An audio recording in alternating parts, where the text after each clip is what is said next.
Good evening, everyone. Welcome to this January 6th special meeting of Somerville School Committee.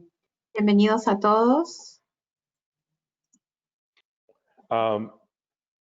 Tonight we are doing our first meeting with translation services. So as a first order of business, I would like to actually introduce the translators, starting with our Haitian Creole translator.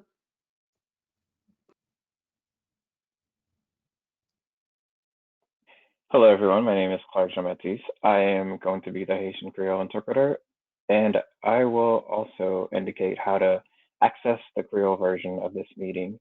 Bonjour tout le monde, et moi c'est Clark Jean-Baptiste, interprète créole là. Si nous voulons écouter session ça en créole, allez sur le chat là et après lien nous pouvons cliquer sur lui pour nous écouter en créole. Now our Portuguese translator.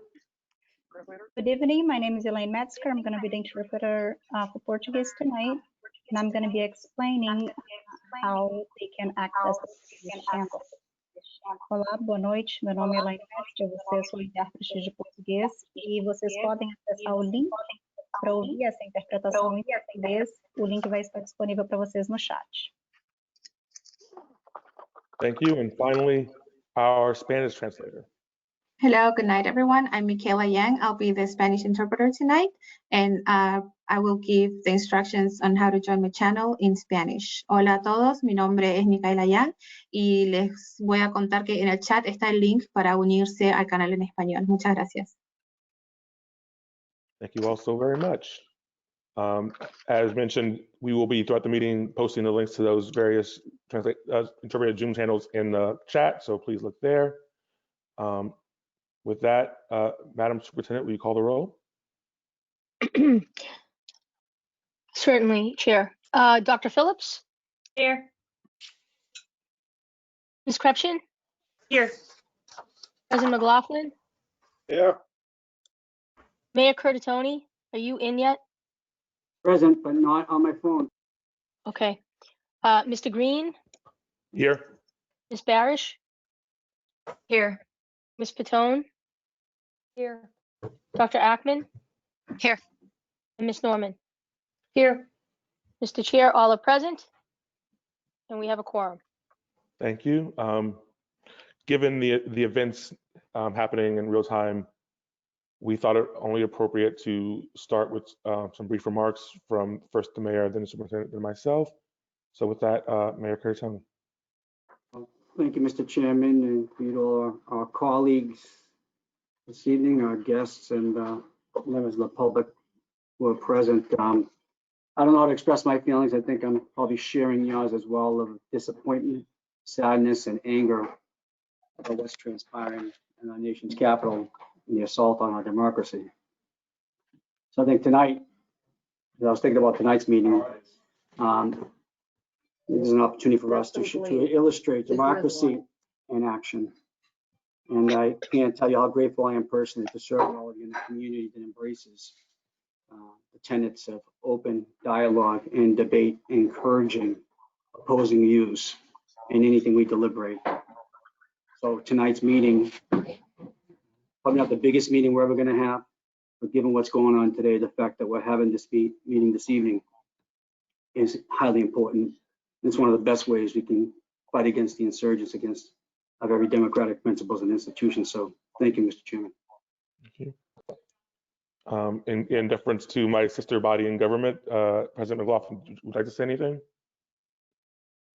I am without words, but thank you very much for the opportunity. Superintendent Skipper.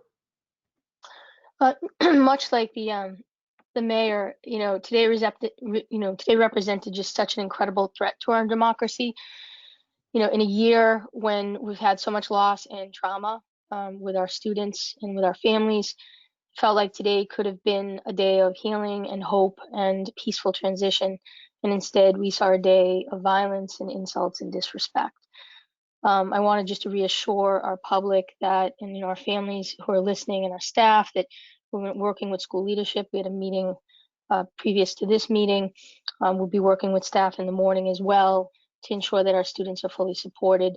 and that we will have a safe space for students to be able to dialogue, as well as having some of our trauma supports available in our schools virtually tomorrow. So we will continue to keep the community apprised of that, but we want to ensure that students feel and staff feel supported in the morning. Thank you. There was a brief moment this afternoon when the question of whether or not we should even have the meeting tonight was raised.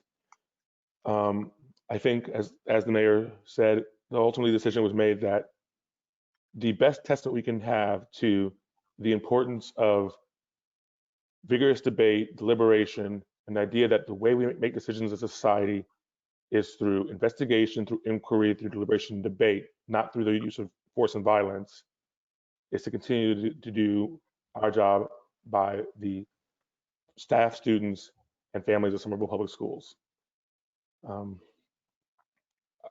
I am shook. I am distraught. I am enraged at what people are doing to our democracy today. But here in Somerville, we will continue to abide by the oaths we swore to the Constitution and to the residents of Somerville to do right by them.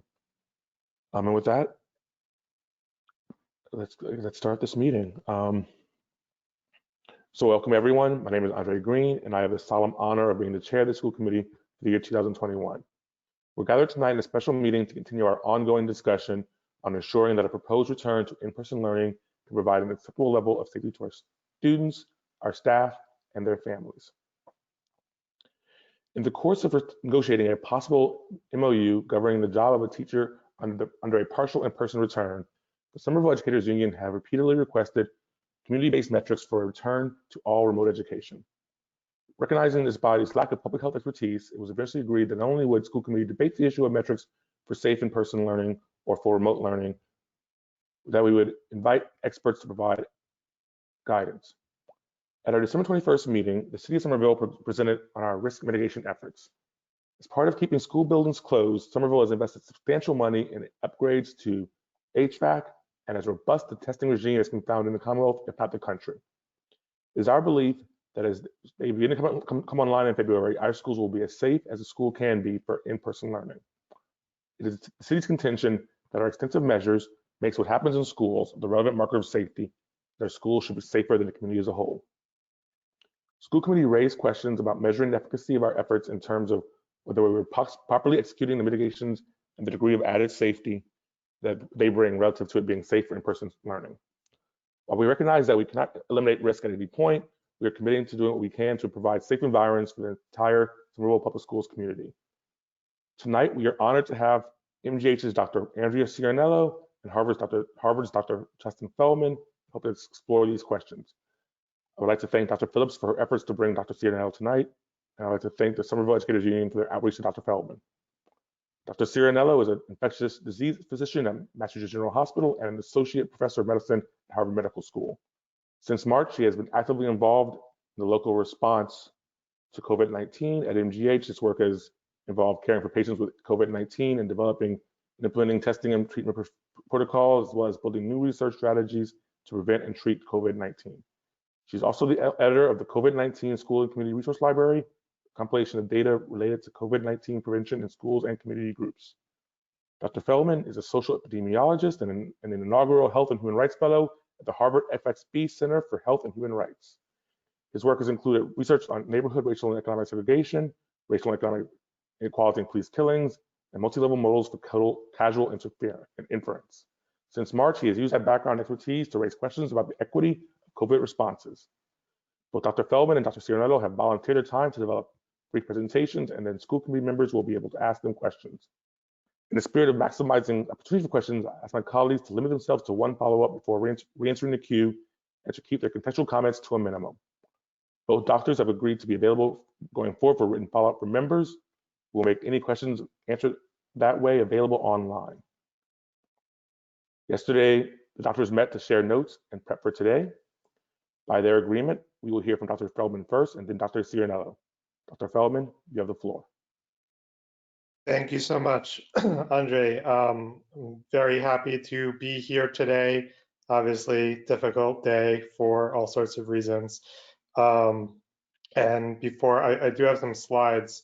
I also sent a few versions of my bio. I do have backgrounds in environmental and occupational health. Unlike Dr. Ciarnello, I am not a physician, and I don't have the infectious disease specific expertise. So I do think this is a good pairing.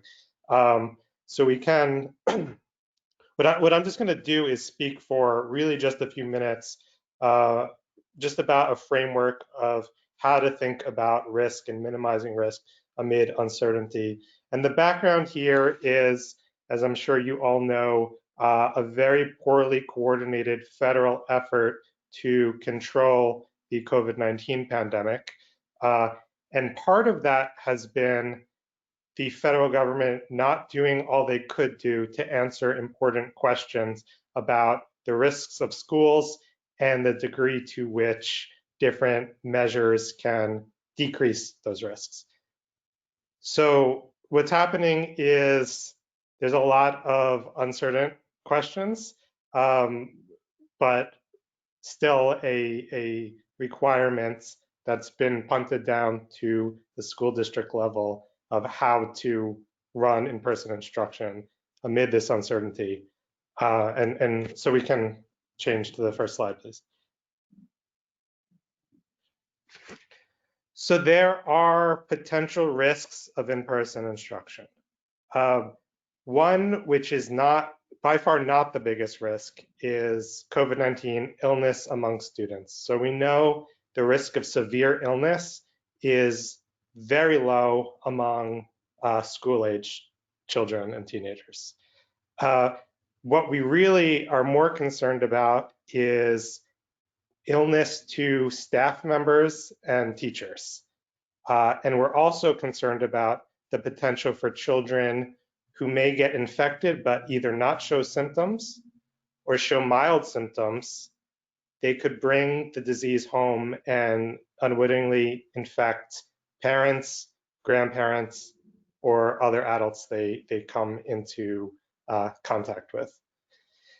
And then finally, there's risks of if the levels of COVID-19 or the coronavirus infection get very high in Massachusetts, we're seeing in other parts of the country, there are so many absences due to either disease or quarantine that they're having trouble staffing the building. That may or may not be a problem in Somerville, but it's important to be able to prepare for it. We can go to the next slide. And I'll give the interpreters a moment to catch up.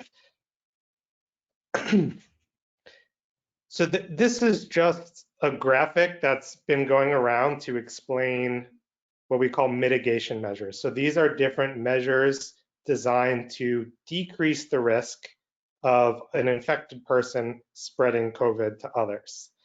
The idea is that no one measure alone is perfect. Any measure is like a slice of Swiss cheese where it will block some virus, but let some through. But the idea is when you pile different imperfect measures together, they will work together to prevent most viruses transmission. And you can see, if you can see at the far right, there's vaccines. We don't have that yet for most people. That will eventually become one of the mitigation measures. So on the next slide, we'll talk about the specific mitigation measures. So Somerville, I think, is in at least the top 1% of the country in terms of the measures that the city has agreed to implement, which is very encouraging. There's, of course, masks, universal masking, which are worn whenever you're not eating. There is lunch and meals to worry about, but the rest of the time there's masks. So Somerville is, from my understanding, going to be testing students at least weekly in pooled tests, which is excellent. And I have the exclamation points because there are very few schools that are testing everyone, and that will be a very important mitigation measure. And and teachers and other staff will be tested more frequently than that. Physical distancing in the classroom, in the hallways, and elsewhere. Quarantine procedures. So if someone tests positive, they will, their close contacts will be at home, staying safe from others, making sure that they don't potentially spread the disease further. The city's made substantial investments, from my understanding, in ventilation, air filtration, other things to make the air safer, because this is a virus that predominantly spreads through the air. The one thing that the school itself can't do and really requires state and federal effort is lowering community spread.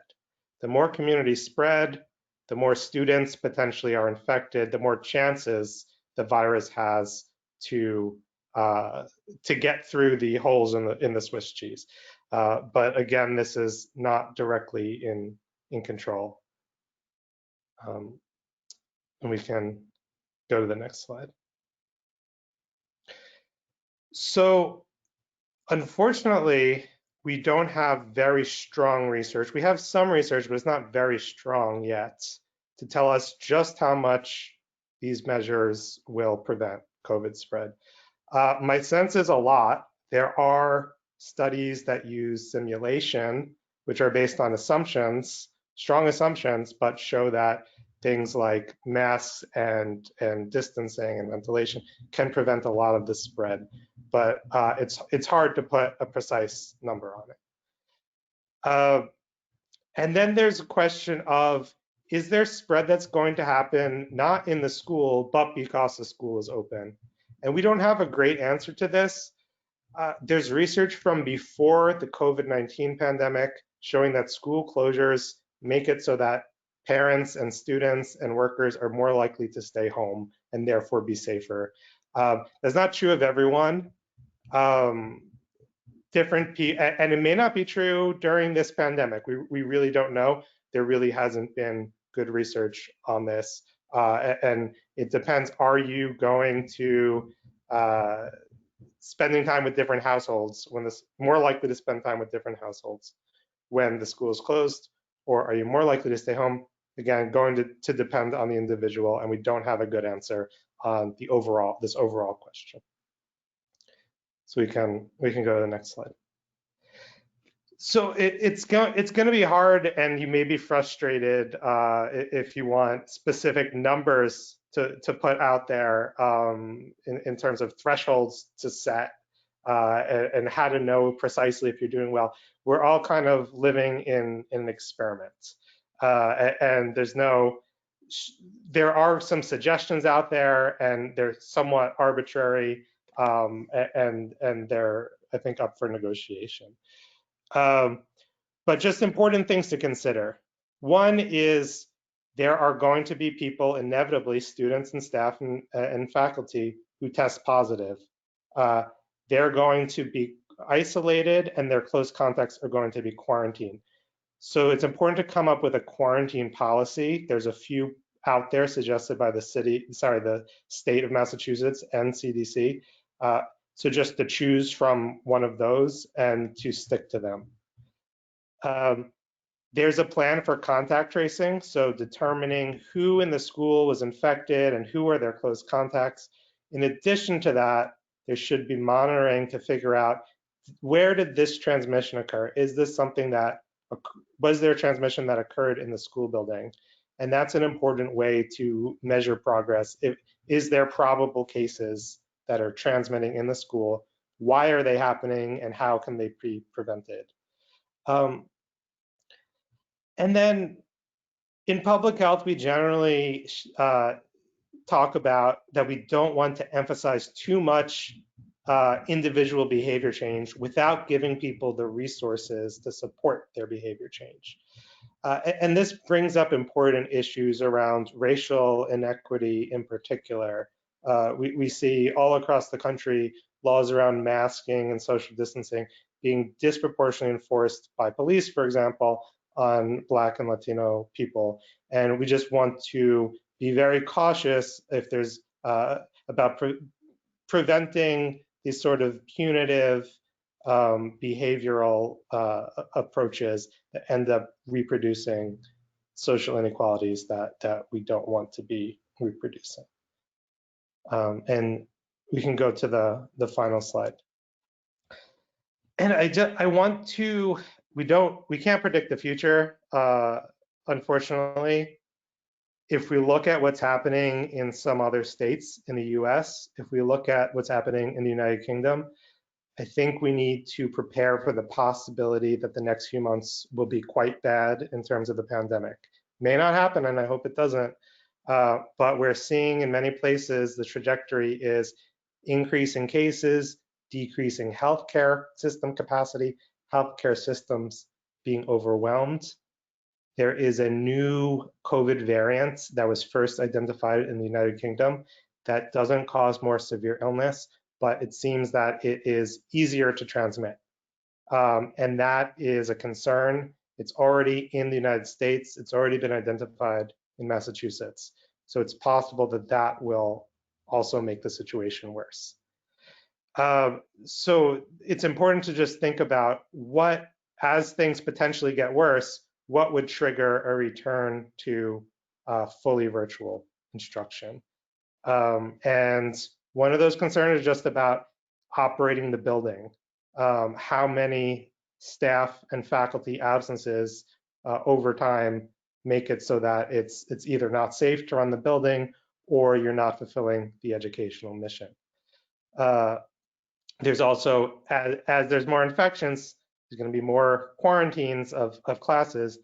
At what point does it become no longer worth it because so many classes are quarantining so often? Again, hopefully that doesn't happen, but just a possibility and something that should be thought about in advance. And it is worth considering, is there a level of community infection that's worth closing in person for? And do you want to be operating in person if it gets to the point where the healthcare system moves to crisis standards of care and their people are being denied healthcare because they're just too overwhelmed? Again, this slide is very depressing, and hopefully it doesn't come to that, but I think just having the plan in place would be beneficial. And that's all my slides.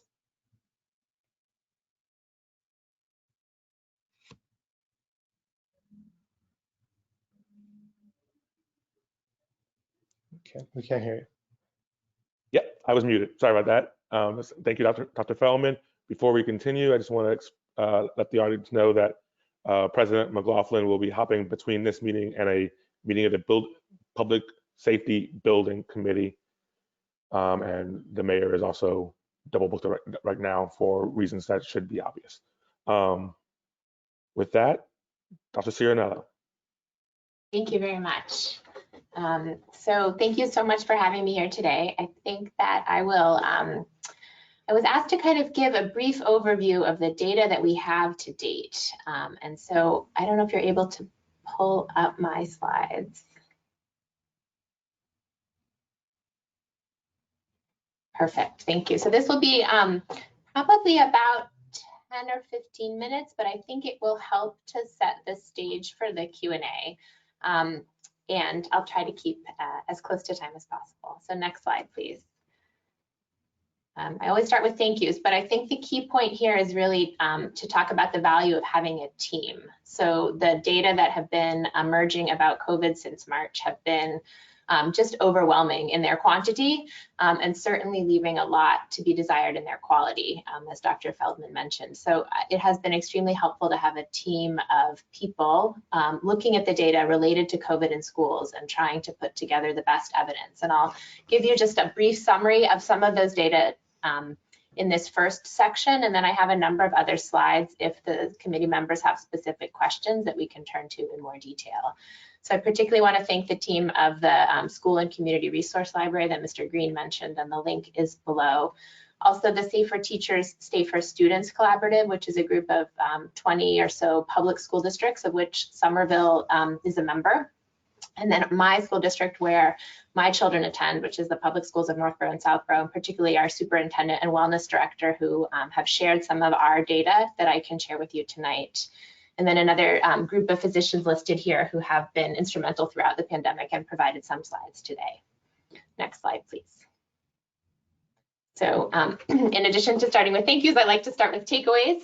And so, as I mentioned, we can talk more about any of this in more detail, but I think some of the key points are really here. So I think as a medical community, we have focused probably more than we should have on this research question of whether children transmit COVID more than adults, less than adults, or the same as adults.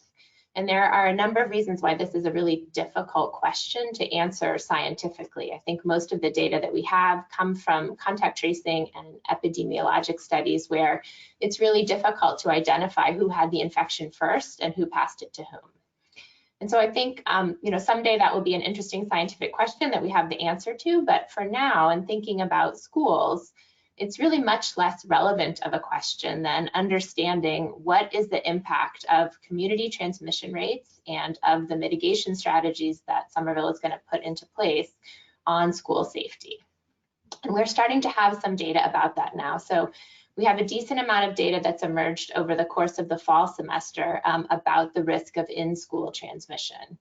And fortunately, it seems to be fairly rare when all of these prevention measures that Dr. Feldman mentioned are in place. And that seems to be holding true even when community rates are pretty high. When we do see in-school transmission, it's usually associated with a breakdown of those prevention measures, and particularly a breakdown of masking. And I'll show you some examples of those. And so if we think about, what are suitable metrics for opening the buildings or closing them again, there is a ton of guidance out there, and it's really largely based on expert opinion. Very little based on actual and observed data about the impact of those closings on the risks of being in school. And as Dr. Feldman mentioned, the metrics that we might want to use differ if what we're worried about is infection risk and kind of health safety, or if what we're worried about are operational considerations, like do we have enough staff to keep the schools open? And so there may be different metrics that are needed, for both of those factors. And then lastly, testing for people with symptoms and screening for people without symptoms are really important ways to provide both protection and information. Next slide, please. So as Dr. Feldman mentioned, children can become infected with COVID. I think these data on the right show the rates of the numbers of pediatric COVID cases by calendar week in the US. And they look like they're going up dramatically, but I think it's really important to realize that this is also occurring at a time when testing of children has gone up dramatically. And so children are getting diagnosed much more than they were. And as was previously said, they definitely become severely ill much less than adults. This question of whether they can transmit onward to others, as I mentioned, is still uncertain. But I think it's really important to think about COVID-19 as being one of many very important health considerations for children. And there are a number of other really important physical and mental health outcomes that we've seen from the pandemic that seem to be associated with the pandemic as a whole. It's hard to tease out whether they're really associated with, remote learning versus in-person learning, but they definitely seem to be associated with not being in school buildings for one reason or another. And these include both obesity and undernutrition and food insecurity. Mental health diagnoses have really risen during the pandemic, and this includes depression, anxiety, suicidality, substance use.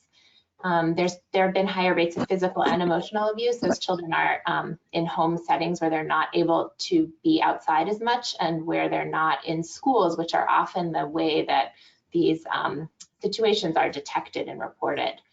And then all of the academic and social emotional development outcomes that you guys are much more familiar with as educators and school committee members than I am, but are really important to consider as well. Next slide, please.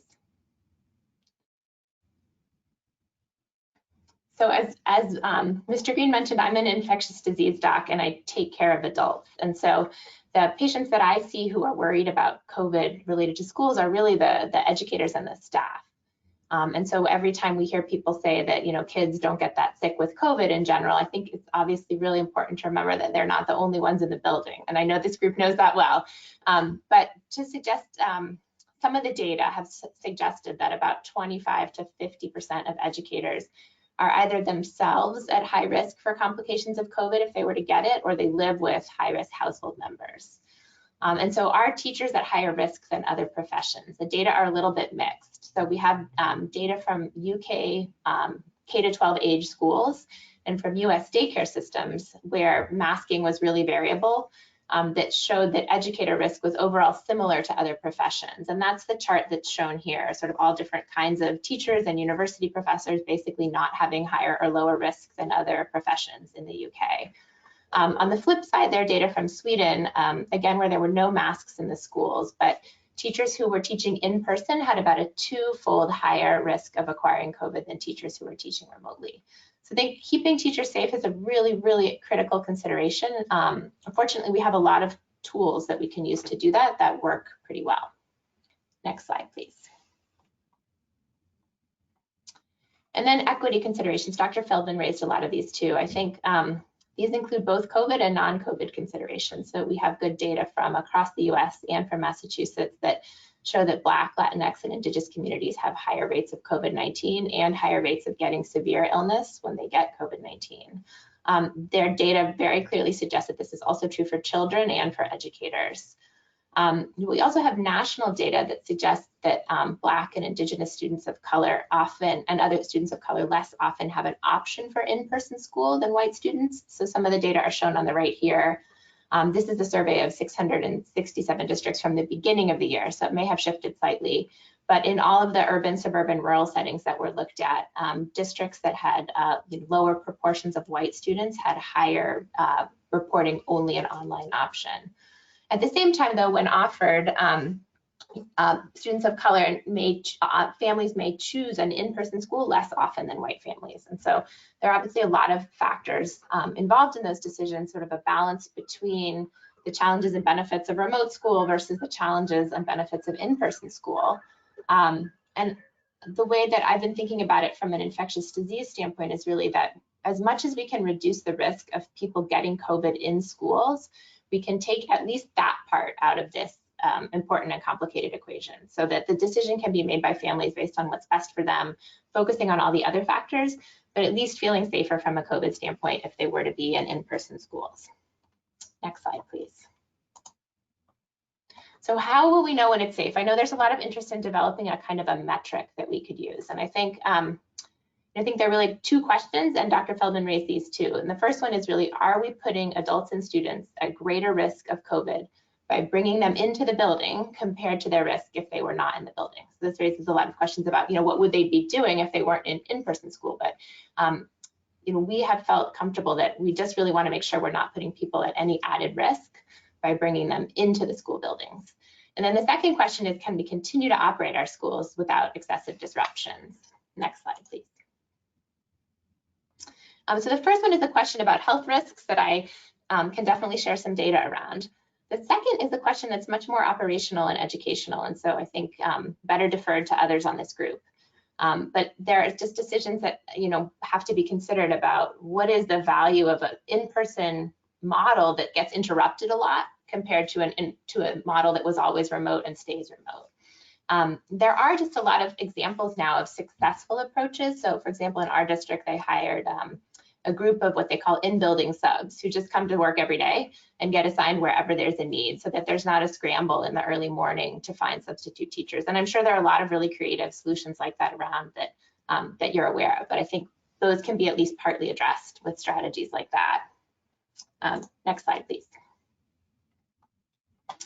So in terms of the health risk question, I think it really has two components. And the first one is, what is the risk that someone with COVID will basically walk in the door of the school building? And that has everything to do with the community rates and what people are doing in their out of school time. And there are a couple of calculators, which I put down at the bottom there, which kind of let you look at current community rates and make an estimate of what is the chance that on any given day someone will enter the building with COVID. One thing that not all of them address is this question of what proportion of people with COVID have symptoms and how easy can we help it, how easy can we make it for them to stay home when they have symptoms, because that makes a really big difference. And the second question is, what is the risk that if someone does walk in the door with COVID, they will transmit it to someone else in the school building? And this is where all of these mitigation strategies, masking, distancing, cleaning, ventilation, and Somerville has outstanding plans for these, really will make a difference. And then next slide, please. And if we're thinking about metrics, I think the ideal metric would provide information about both of these two factors. Next slide, please. So I also like the Swiss cheese model, and I'll just put it here because we'll come back to it a little bit later. But next slide, please. So what data do we have about how well these mitigation strategies that are in the Swiss cheese model work? We have some international data and some US data, and I'll just quickly highlight those. So over the summer, the data were really reassuring internationally when summer schools were open, but those were, again, at a time when Europe had really low COVID rates. And then as the fall rolled out, we have some data from Spain, Germany, and the UK that showed that there was no real impact of the fall 2020 school openings on community rates. So schools are sort of a mirror of community rates, but they weren't a driver of excess transmission in the community. And those countries had really large numbers of students in school with few outbreaks, even as their case rates started to rise. We have slightly more limited data from a few settings, the UK, Australia, and Italy, about when a case comes into the school, what's the chance of transmitting to someone else? And the estimates have varied really widely. And this is a little bit less dependent on the community rates, because this is just, you know, if someone does walk in the door, you have to get to that first step, then what's the chance of onward transmission? And it's wide ranging from 0 to 6%, but pretty low. You could argue 6% is much too high, but these were in settings where masking was really rare in schools. So next slide, please. Talks about where we have data from the US, because that's a little bit more pertinent to us. So there's some national data. The CDC has so far put out just a single study from Mississippi, but there's a very large hope that with the new administration and new CDC leadership, we'll get some national data collection around schools. In the absence of that, Brown University and the American Superintendents Association put together a dashboard. This is work led by Emily Oster that has some data from across the US. And then we have state and city level data. New York City has been screening its asymptomatic students and staff regularly. And the results of those are shown here, but generally very low positivity rates that are similar in students and staff. This has gotten some commentary about being not directly comparable to the metrics that have been proposed because it doesn't include symptomatic people. But in a way, I think that's really helpful, because what we're most worried about, I think, is people coming in and not knowing it. And this gives you some sense of how common asymptomatic infection has been in those settings. And then the Massachusetts data are a little bit different. The Department of Elementary and Secondary Education reports on total school-associated cases. So it's just who walks in the door and has COVID. The completeness of those data are not totally clear. But in general, in the last week for which there are data, which is the week right before break, 0.53% of staff and 0.12% of students had a diagnosis of COVID. And we definitely need better and more detailed data from the Department of Public Health and DESE about whether in-school transmission is happening. And then local districts can provide really granular and detailed data, and I'm hopeful that we can support data sharing among districts. I think it's really important to kind of destigmatize the reporting of COVID. I think people feel bad. They don't want to say, oh, we had COVID in our school, or we think this is what happened. But I think as much as we can sort of say, you know, this could be any of us, this will be any of us, what can we learn from it that we can share with others, will really help make our prevention measures more robust. Next slide, please. I think I'll skip this. This is the Brown dashboard. The link is there and people can flip to the side. The slide, and then this is the Massachusetts data, just the ones I mentioned from DESE, gives you a sense of the order of magnitude. So in the last couple of weeks, you can see how many students in blue and how many teachers in red were reported to DESE. Next slide, please. Next slide, please, sorry. So these are the data from our district, and I'm really grateful if we could just go back one. Thanks so much to Greg and Mary Ellen for sharing this. So just to give a little bit of background, I thought this might be helpful in comparison. So our district is made of 2 towns, Southborough has a population of 10,000 and Northborough 15,000. We had basically no COVID over the summer, but it's skyrocketed over the fall. So our most recent data are here with rates of 62 and 48 per 100,000 and about 4.5% test positivity. In comparison, Somerville is quite a bit lower.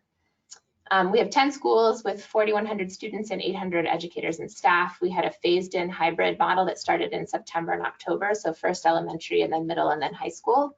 But I thought this might be interesting for the committee to see. So we've had 121 total cases over the semester with 25 staff and 96 students.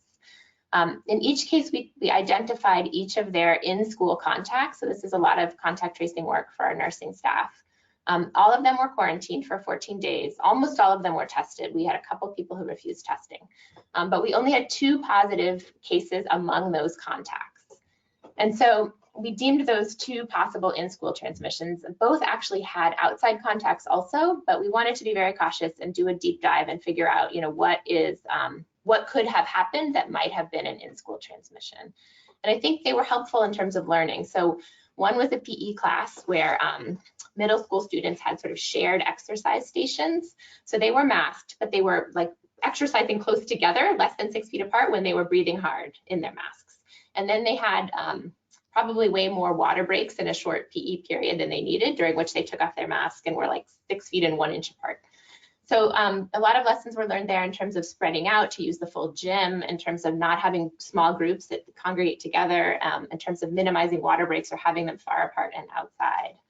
And then the second one was an elementary moderate needs student who's in school on a 4-day schedule, who has a very close one-on-one teacher.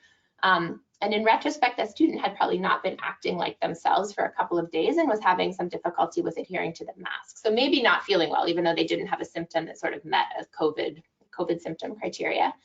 And then the teacher was with a cloth mask, but no face shield and no surgical mask. So this also allowed us to kind of go back and say, if you have a student that's not able to wear the mask, which has been rare for us, it's really important that you follow these other safety, sort of additional safety protocols that we had in place, which were surgical mask and face shield and things like that. So I think this was really helpful to help us learn sort of what protocols need to be changed or need to be reinforced.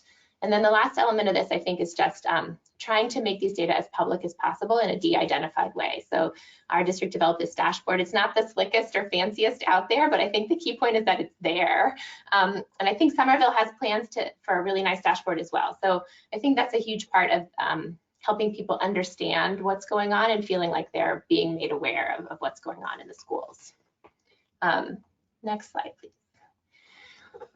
Testing and screening are really important. So testing for people with symptoms, there needs to be a really good way to get people access to PCR testing the day that they have symptoms.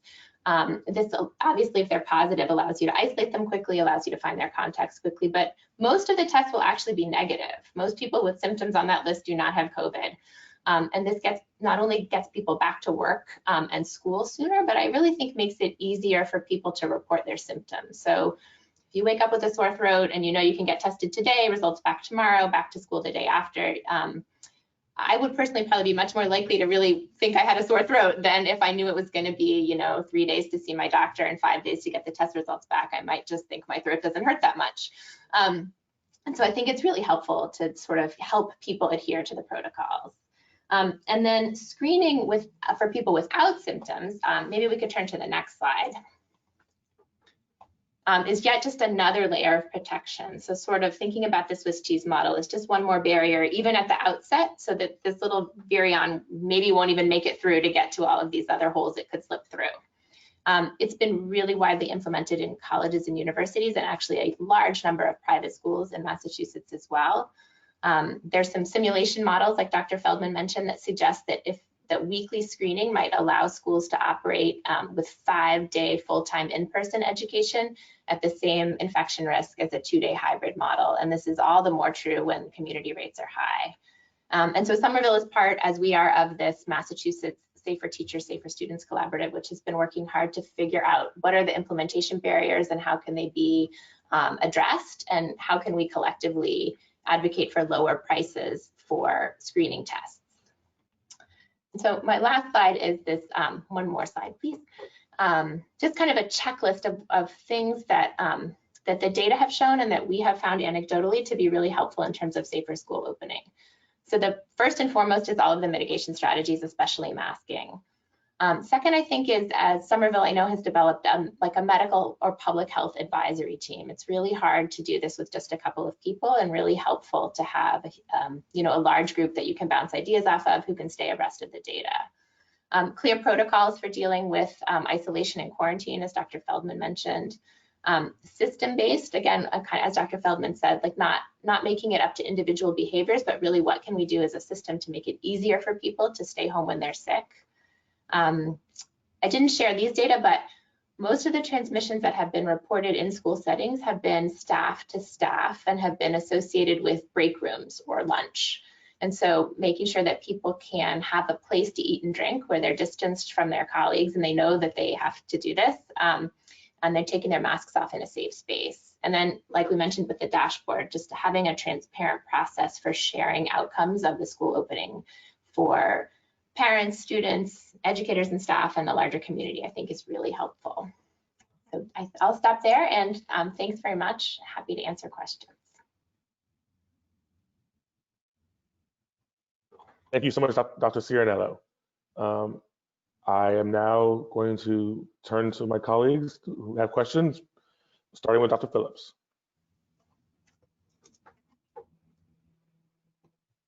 Thank you both for those thoughtful presentations and for being willing to come share your expertise with us today. Just as background, as Mr. Green said, on the 21st, I made a motion to invite you to our meeting to advise us on 2 issues related to metrics.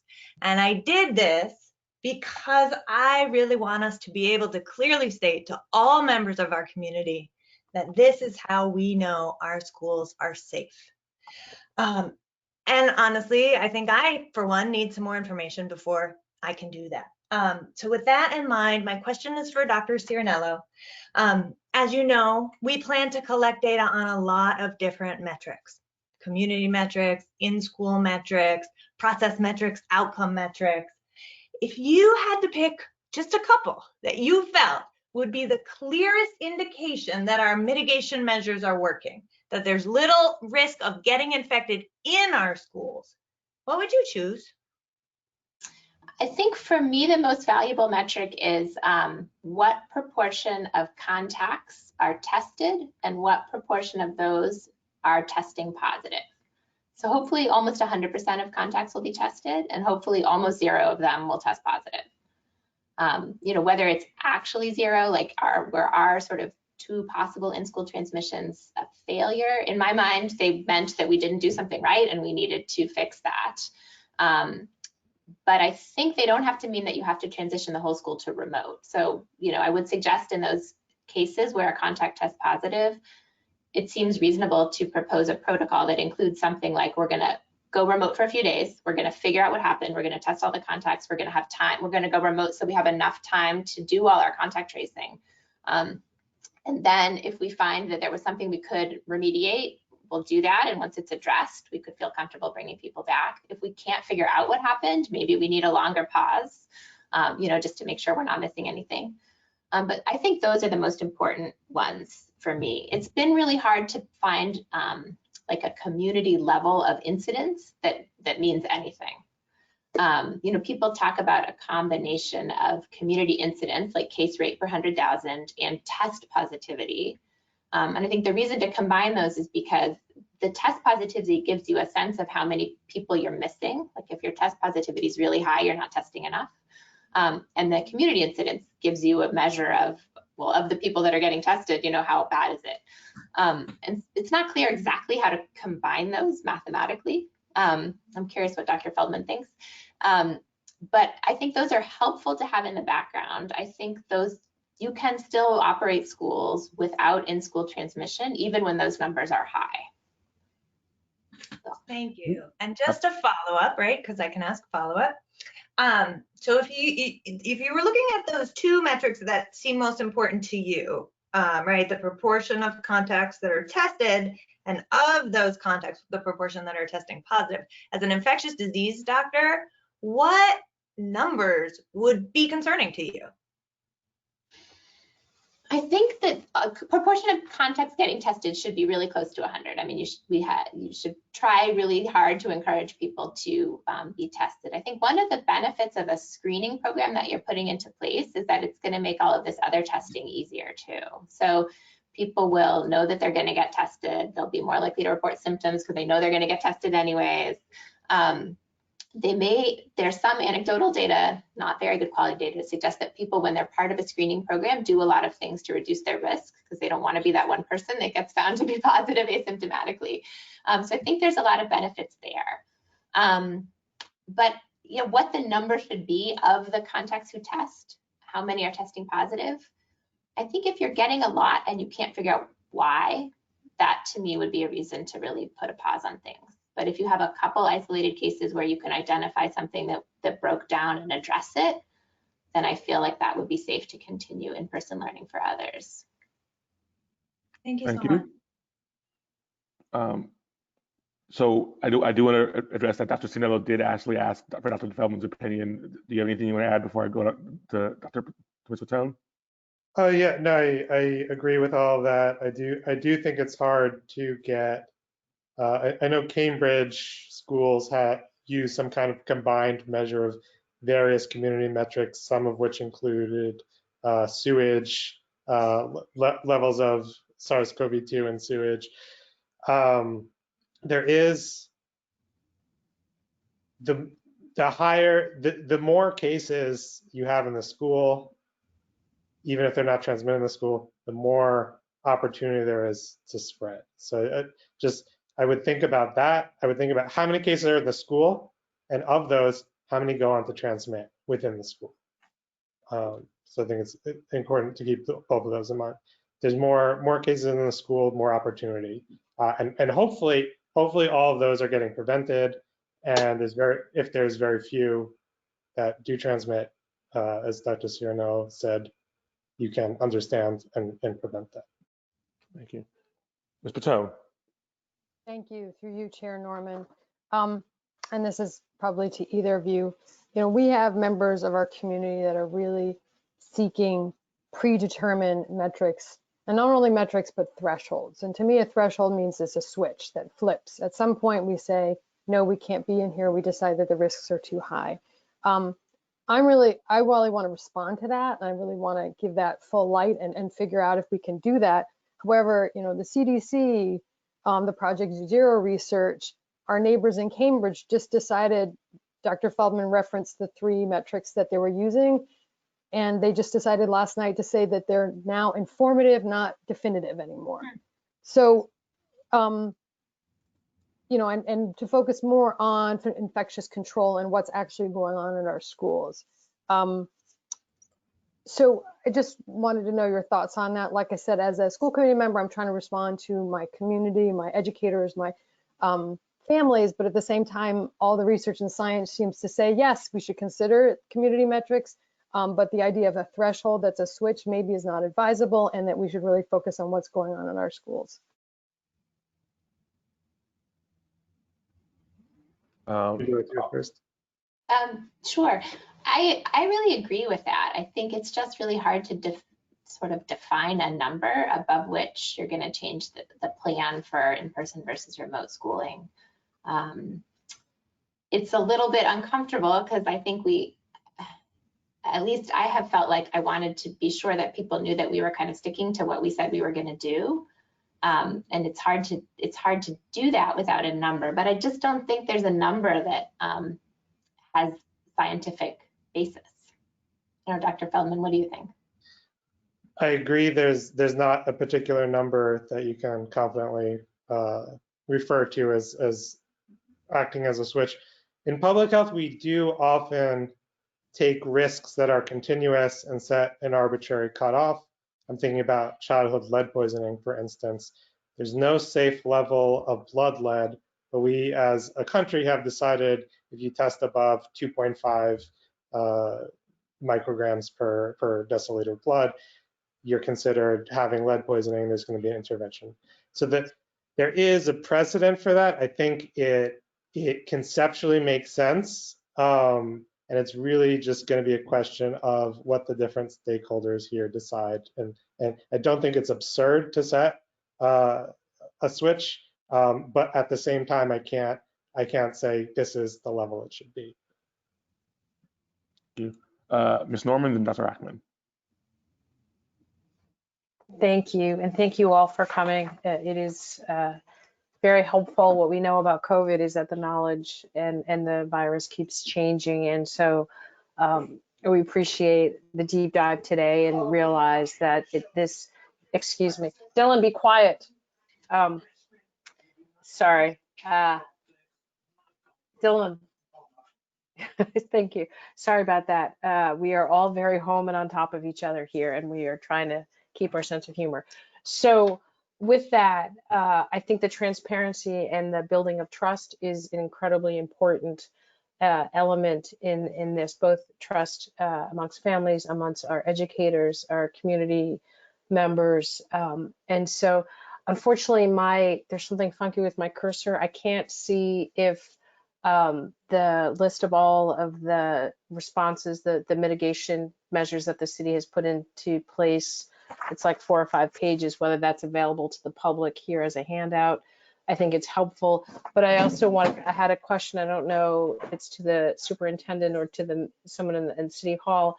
What is the status of a dashboard? Do we have one? Is it being developed? What will it have? Because I think that kind of information is a key element and transparency is a key element to feeling safe and having a sense of trust.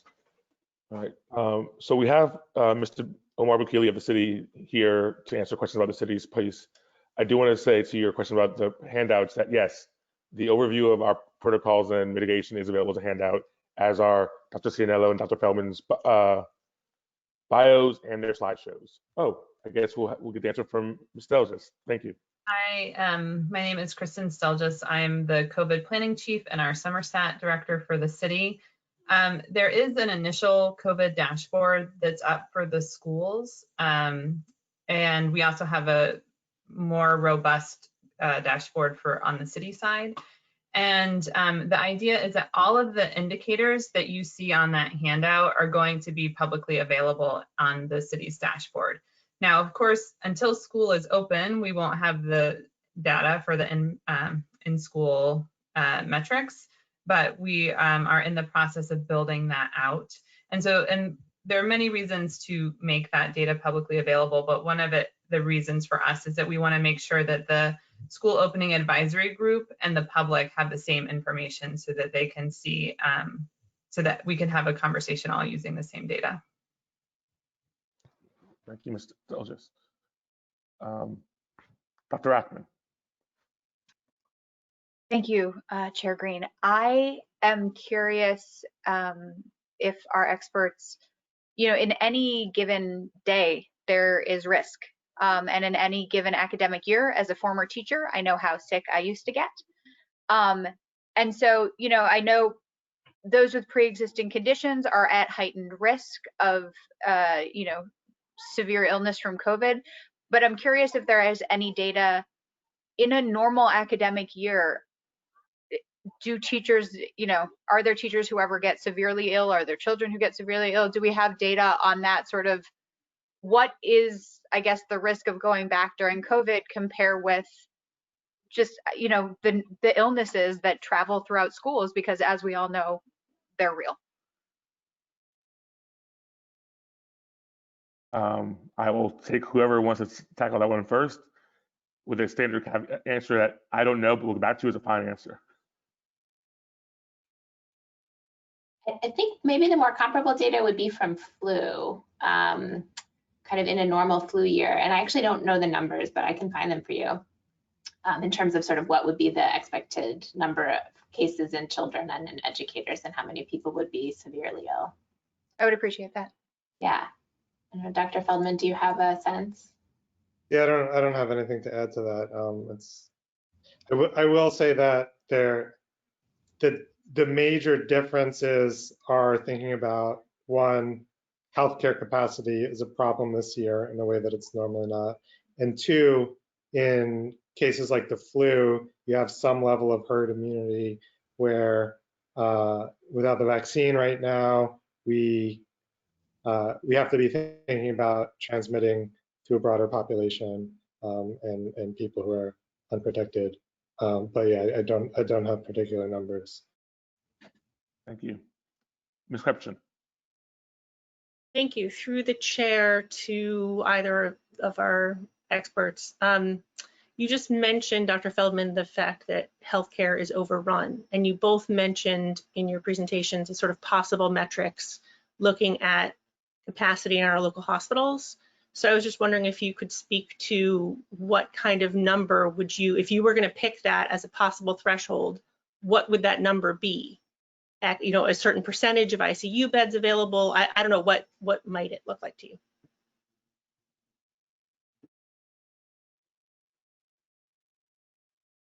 Justin, you want to take that? I think it's so. I think and when we spoke earlier with Mr. Green yesterday, we talked about sort of this being the start of perhaps an ongoing conversation. This is not something that I have fleshed out well, and I think it's worth thinking about what, even if someone doesn't have COVID-19 but another healthcare need, what's happening with the healthcare system. We know, for instance, in Los Angeles right now, they're rationing oxygen. They're providing resuscitation in the fields to people they normally bring into the hospital. Just some of that might be captured by ICU bed count. Is it 100% plus, or emergency room capacity? Is it over 100%? Have we moved to crisis standards of care, different standards in how healthcare is being treated? I don't even know if that's made public in Massachusetts. In some places it is, in some places it's not. Yeah, I agree with that. I think in a way it links to many other control measures that can be implemented across other sectors of society too. And you know, if we're in these situations like Dr. Feldman just mentioned, where we don't have ICU beds, where we're, you know, even thinking about rationing care, I hope that we will have leadership that will step up and say, you know, we need to control the movement of people in other sectors too. And you know, I think that some of the European countries have made the decision to sort of open schools first and close them last. And I think that reflects a really important prioritization of the importance of education. I think, you know, I would hope that we would do something like that and think about maybe indoor dining closing before in-person schools. I think that one of the other reasons that you would think about closing schools in the situation where, you know, we really just need to shut down a lot of societal movement is because, not because of the risk of infection occurring in the school, but because of what bringing your kids to school means the parents will do. So if I bring my kids to school and then I go to work and then I go to the store and then I go out and I do this and that, doing all of this and that is what's causing infections, then the solution to that might not be closing the school, right? It might be some other measure that could say you can bring your kids to school and you can go back home and that's it. And so I don't know how that happens, you know, politically and logistically, but I think it's a lot to ask of schools to bear that brunt if others are not. I'm gonna call myself, then Ms. Patone, unless Ms. Barish or President McLaughlin have questions. All right, I'll call myself, then Ms. Barish, then Ms. Patone. As Ms. Patone mentioned earlier, last night the Cambridge School Committee, who had before had this multiple threshold metric, moved to adopt the path to zero as their plan going forward. I know that Dr. Feldman has been critical of this. I'm curious to know what potential land mines might be if we were to go that route. So I think you've already gone beyond what path to, so okay, I'll back up a little bit. Path to Zero is an initiative by a few professors and other scientists and research assistants working together at Harvard and Brown and perhaps some other institutions. They've put together some guidelines about what schools need at minimum to open to do it relatively safely. some of which is well supported by evidence, some of which is more opinion because there's a lack of evidence. My criticism is not so much, it's that sometimes the guidance is used to advocate for much less than what Somerville is doing. For example, 3 feet instead of 6 feet, that sort of thing. Somerville's plan is much beyond what Path to Zero is setting out. And just, I don't know if you know what's happening in much of the rest of the country. I was talking to teachers in West Virginia yesterday. They're doing very little to protect teachers and students in a lot of the rest of the country. So it takes place in part of a bigger national conversation where they're trying to do things like relax quarantine, relax testing, relax distancing. And I just think it's important to be honest about, one, the potential risks, and two, uncertainty in terms of the research. Thank you. Dr. Cirinello, do you have anything you'd like to add to that? No, I think that was a great summary. I completely agree. Thank you so much. Ms. Parrish. Thank you, Chair Green. One thing that wasn't discussed at length, but it's something that I think came up in the city's last presentation to us. Another sort of number to keep an eye on is the percentage of tests that are coming back, within 24 hours, which is the sort of intended goal. And I wondered if either of you had any thoughts on that particular number. As cases in the community go up, it may be harder to get tests back and forth, or as, I don't know, reagents become less available. So I just wondered if you had any thoughts about, at a certain point, if we're only getting 70% back in 24 hours, or if you have thoughts on that, that'd be helpful. I think there's information that would help me understand better, because I know, was it the Broad Institute that has agreed to do the pooled testing? And I don't know if there's some kind of prioritization there, some kind of guarantee, a turnaround time that's different from what a normal test in the community would be. I believe we have Director Kress is available to answer questions about the testing.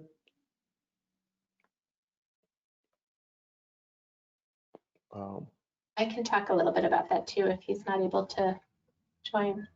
Sure, that'd be great. Just if someone can speak to that.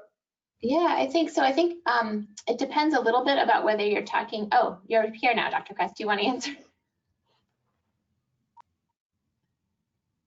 Yeah, you are muted.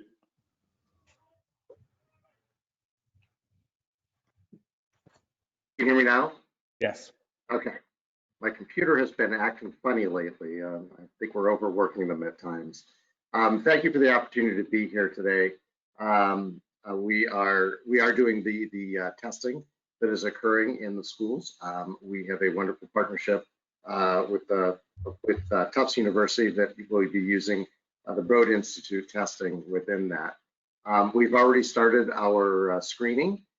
It is a voluntary screening that we're offering currently, and we are doing it for the staff who are entering into the school buildings, and we have been very successful for it. Our I guess the throughput is a good way to put that. Only takes about 2 minutes to get through the entire system from beginning to end, as long as we have them all registered. Registration obviously takes a little bit longer the first time, but beyond that, it moves fairly quickly. It's been amazing. We actually had started to do some of the young students who are participating in the after-school program to just test this and see how this is going and making sure that they're able to do it. I think the parents are a little bit more nervous than the students are when they show up to be tested, and it's funny to watch the parents doing it because they can get a little squeamish. And I don't want to be too graphic, but I want us to remind everybody that watch your kids every once in a while. You'd be surprised at what they might stick up their noses. The Q-tip is a lot smaller than that, so you don't really have to worry. And it's simply just a simple swab on the, just at the base of the nostril on both sides, and then that's all that we're doing. it is fun to watch. I saw a couple of the reactions from some of the students as we were doing it last week, and there was one child that just started to giggle and just couldn't stop laughing when we were doing the testing, and it's just sweet to watch how that is happening. So we have been successful at this. I don't give out numbers as of yet because we haven't been consistent with our numbers, and part of that is because of the holiday season, and there were a lot of staff who were out. So to give some of those percentages and looking at that becomes a little bit more of a challenge. I will let you know that we have found a couple of positive cases through our screening. And as we do the contact tracing, which is obviously what we do as soon as we have a positive, we obviously do the contact tracing. All but one of them could identify when they were infected. And that was usually through either a family gathering or it was possibly through a coworker because they shared a break room and were able to do that. The masks were down, and that is how the transmission had occurred.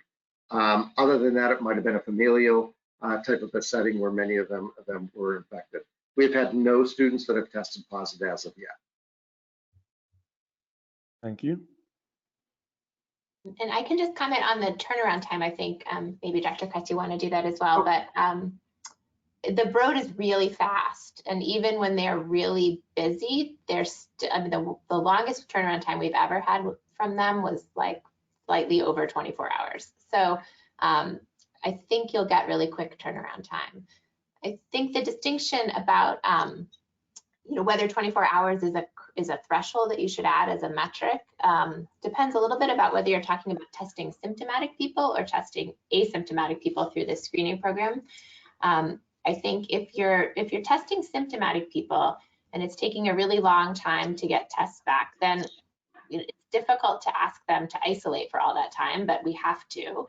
But it's hard because that's a lot of, most people don't have COVID, and that's a lot of time out of school. And then you're missing that opportunity if they were positive to find their contacts quickly, because we are not asking people to quarantine if they're a contact of someone with a symptom and a positive test. So I wake up, I have a sore throat, I stay home from school, I get my test, but we're not not having everybody quarantine who's seen me until I get my positive test result back. So if that's taking a long time, there's some opportunity there for people to have been exposed and not know it. But I don't know if there's an opportunity to tag symptomatic testing to the program that you have in place for asymptomatic screening, because that would be really helpful. So I could address that question, which is great because we are tying that obviously to connect in. Our turnaround time currently is less than 24 hours. Most of our tests are coming back within 18 hours, and individuals have been able to obtain the results fairly quickly within that. And then, as you said, we do the contact tracing. Within that contact tracing, if people need to be connected or any of their close contacts or household contacts, we also help assist with getting them into a testing facility as well. And we review all the protocols that go along with any of that around the quarantine isolation components. With a symptomatic individual, we are able to get them into other testing through our community testing, and that's through our partnership with Cambridge Health Alliance, whether that be through our mobile testing site or the testing facility over at the Assembly Square. So we're able to move those through fairly quickly. Thank you. I have Ms. Patel and then Ms. Norman. Thank you, Chair Green.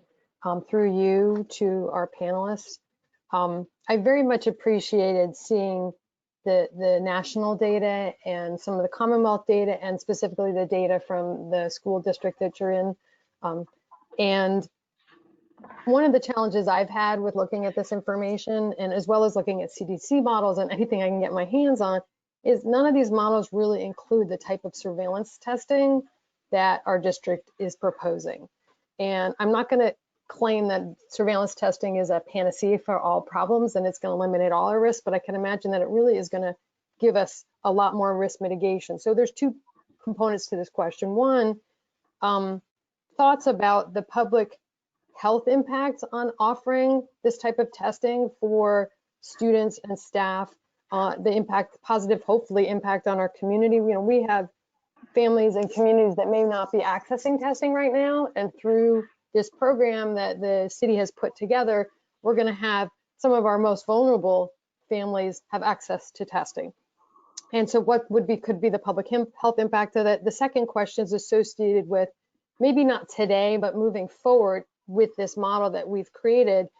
Will there be an ability to think about expanding beyond 2 days a week hybrid to longer days, not necessarily needing a middle of the week clean of the buildings, or consider closer than 6 feet? So just wanted to get your thoughts on that. Maybe we're not there today, but these are things I think we need to be thinking about in the future. Thank you. I think there are a couple of models that help address that question. I really think surveillance, sort of screening of asymptomatic people is going to be hugely helpful. I think both in terms of understanding what's working and what's happening, and also as a measure of prevention. There are a couple of computer simulation models that I can share with you that have tried to simulate the impact of pretty much weekly screening on students and staff on top of the other prevention measures. There are really two that I'm aware of that that take into account all of the in-school prevention. There's a third one where they're basically simulating like not a lot of masking and distancing. I think that's a little separate, but in both of the two that I know of, there are this finding persists, which is basically like you could probably have 5-day in-person school with weekly screening at the same sort of total infection risk that you would get with a 2-day hybrid model with no screening.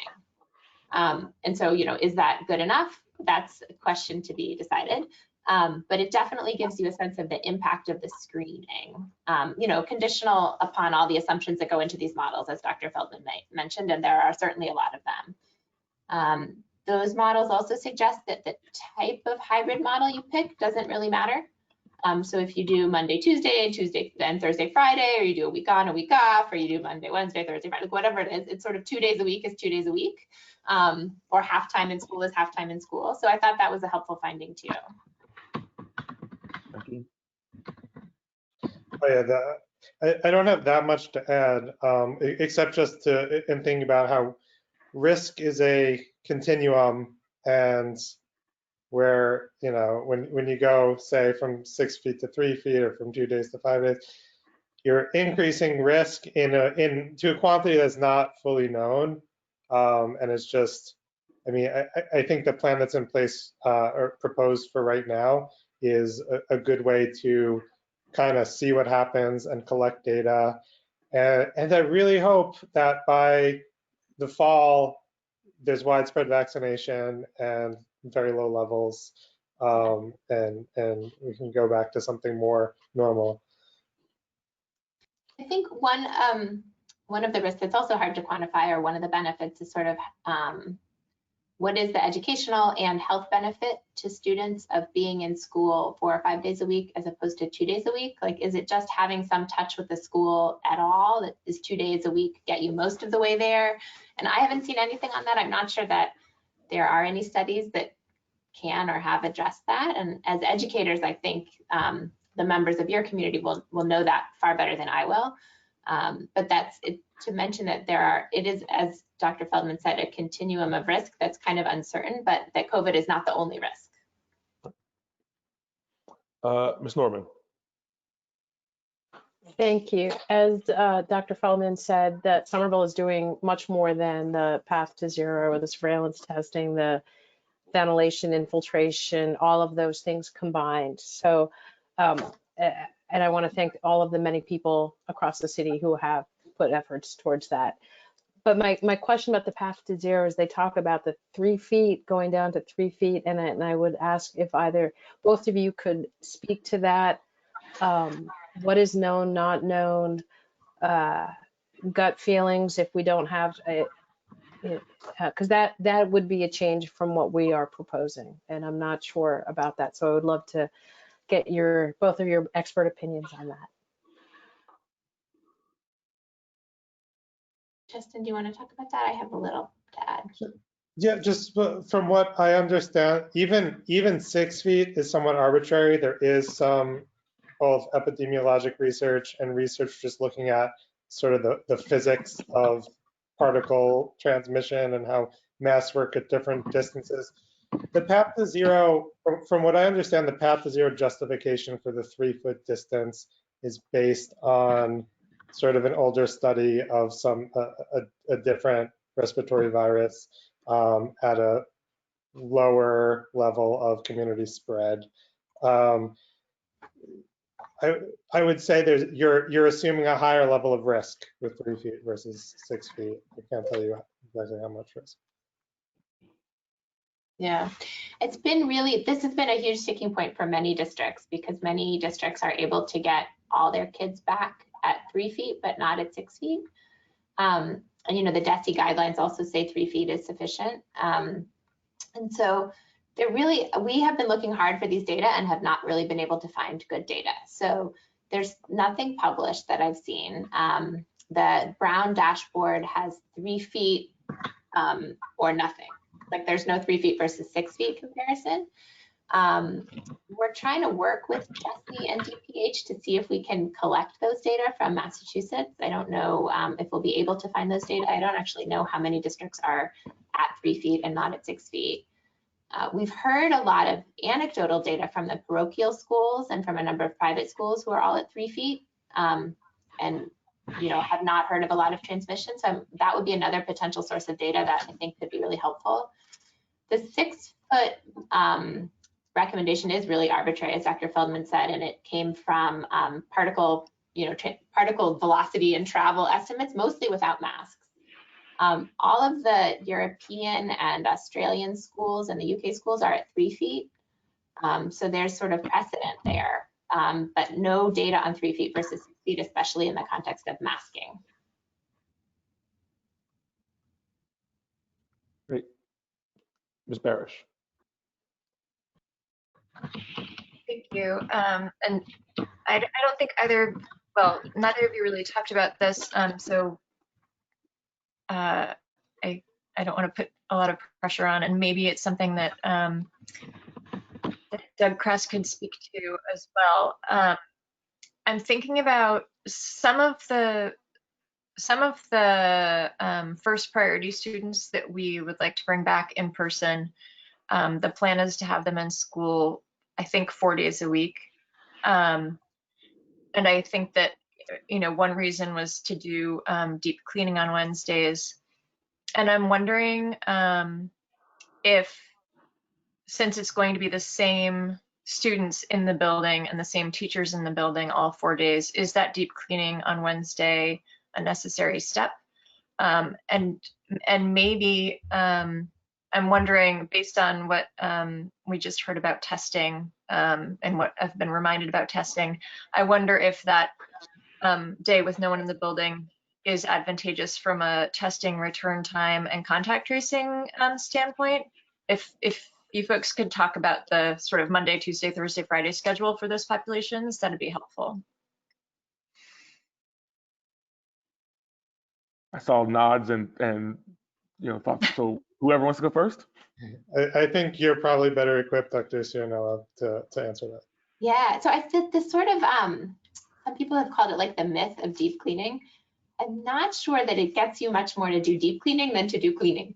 And so this is something that hasn't been very well described either, but I think if you have a good cleaning plan that happens every evening, that's probably sufficient. I do think the Wednesday remote day, when Mr. Green was explaining the testing schedule, I think was really helpful because you'll have time to get results back in 24 hours and then you won't have, I can't remember exactly the days, but it seemed well designed because you wouldn't have had people, if you find a positive asymptomatic, you wouldn't have to go back very far to contact trace them because they may have only had 1 day in the building while they were in their sort of pre-test, 48 hours pre-test period.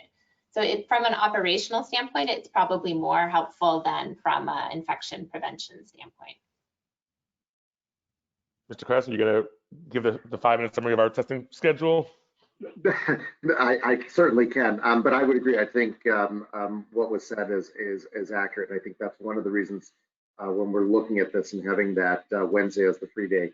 I agree. As far as the cleaning goes, you know, I think that's always an important thing, but I'm hoping that, and we know that much of that cleaning is occurring in the evenings already, and being able to do that. But it does help within our testing schedules. And if we are doing testing on Tuesdays, able to get the results back on Wednesday, that does give us that one day to really look at that contact tracing and build on some of those things. And also giving, if students are already home, if parents or families need to make adjustments within their schedules, it's giving them that one day opportunity to do so. So it's not a chaos within that, as we already know, households are already chaotic. Same thing as why we would do it on a Friday and the testing on our Fridays. It gives the weekend an opportunity to put plans in place for families and staff if they do have to change their schedules due to a positive case. Thank you. I want to be mindful of our experts' volunteered time, so I'm going to take one more question, Ms. Phillips.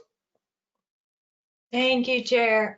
Through you, this is a question that has been asked to me by educators that I want to relay to you and see what you have to say. One of the concerns about using in-school transmission as kind of one of the metrics to be particularly concerned about, folks have raised a concern about the effectiveness of contact tracing and the ability to actually trace all the contacts that you need in order to ensure that you do or do not have in-school transmission. So could you speak a little bit to what we know about the effectiveness of contact tracing like what we're doing here, and any tips you have to share that can help Somerville do it really well?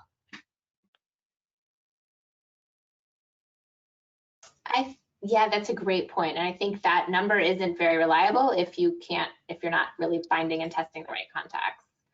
I would love to defer that to our school nursing director, because she spent, inordinate amount of time this year doing that. So I will ask her for sort of, best practices and things that she has thought worked well and didn't work well.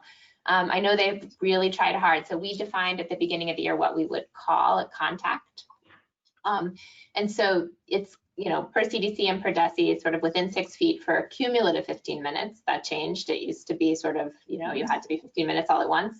And then regardless of masking, we decided we would do 6 feet cumulative time, regardless of masking.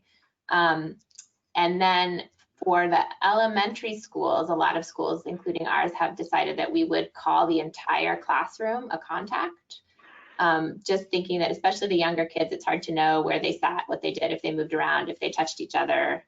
That's conservative, I think. And, DESI says that you don't have to do that. There's interestingly a randomized trial going on now in Missouri of whether you call people a contact or not if they were masked.